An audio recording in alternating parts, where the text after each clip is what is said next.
IPS Sunil Kumar ఎవరైతే CID మాజీ head ఆయన మీదన ఒక విచారణకు ఆదేశించారు. ఏమని మొన్న రఘురామకృష్ణరాజుకి సంబంధించి మాట్లాడినటువంటి దాని మీదన 3 ఏళ్ల క్రితం సుప్రీంకోర్టు క్లోజ్ చేసినటువంటి కేసు మీదన ఇప్పుడు మాట్లాడుతున్నారు. మీ విజ్ఞతకి వదిలేస్తున్నానంటూ ఆయన చేసినటువంటి వ్యాఖ్యలు ఒకటి కలకలం రేపినాయి.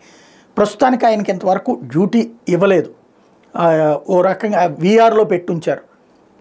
అదే సందర్భంలో దాని మీదన ఆయన నిబంధనలకు విరుద్ధంగా ఎట్లాంటి వ్యాఖ్యలు చేశారంటూ తన మీదన ఇప్పుడు విచారణకు ఆదేశించారు. ఆ విచారణ సిసోడియా నాయకత్వంలో జరుగుతోంది. కరెక్ట్గా ఈ టైంలో మరొకసారి సునీల్ కుమార్ స్పందించారు.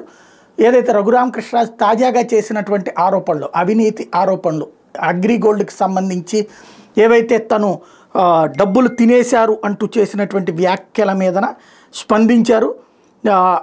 దాంట్లో చెప్పబడుతున్నటువంటి కాంట్రాక్టర్ ఎవరో నాకు తెలియదు అంటూ దీని మీద చట్టపరమైన చర్య తీసుకుంటానికి సిద్ధంగా ఉన్నాను అన్నటువంటి ప్రకటన అన్నది కీలకమైనటువంటి అంశం. క్రమంగా ఇష్యూ కొత్త మలుపులు తిరుగుతున్నది. అంటే ఇంతకుముందు ఇట్లాంటి స్టేట్మెంట్లే ఇచ్చినటువంటి సందర్భంలో ఏబి వెంకటేశ్వరరావు గారిని సస్పెండ్ చేసి చాలా రోజుల పాటు ఆయన చివరి రోజు దాకా ఇబ్బంది పెట్టారు. ఇప్పుడు ఈయన దానికి తెగించి రెడీ అయ్యారు.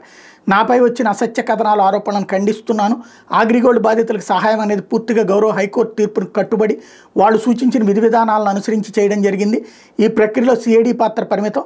జిల్లా న్యాయ సహాయ సంస్థ ఆధ్వర్యంలో రెవెన్యూ, పోలీస్ శాఖల జిల్లా అధికారులు భాగస్వాములుగా ఏర్పడిన కమిటీలు స్క్రూటినీ చేసి ఆమోదించిన వారికి ఫైనాన్స్ డిపార్ట్మెంట్ నేరుగా చెల్లింపులు చేసింది. కట్టుకథలు అల్లేవారు నిజానిజాలు తెలుసుకోవాలి. వార్తా కథనాల్లో ప్రస్తావించబడిన కాంట్రాక్టర్ అనే వ్యక్తి నన్ను ఎప్పుడు కలవలేదు, కనీసం ఫోన్లో కూడా మాట్లాడలేదు. నన్ను కలిసినట్టు కనీసం కాల్ చేసినట్టు ఒక ఆధారం చూపిన అతను చెప్పేది నమ్మచ్చు. కాని పక్షంలో నేను తీసుకోబోయే చట్టపరమైన చర్యలు ఎదుర్కోవాలి. నాపై అసత్యారోపణలు చేసిన అందరిపైన చట్టపరమైన చర్యలు తీసుకుంటామని తెలియజేస్తున్నానంటూ హెచ్చరిక జారీ చేశారు.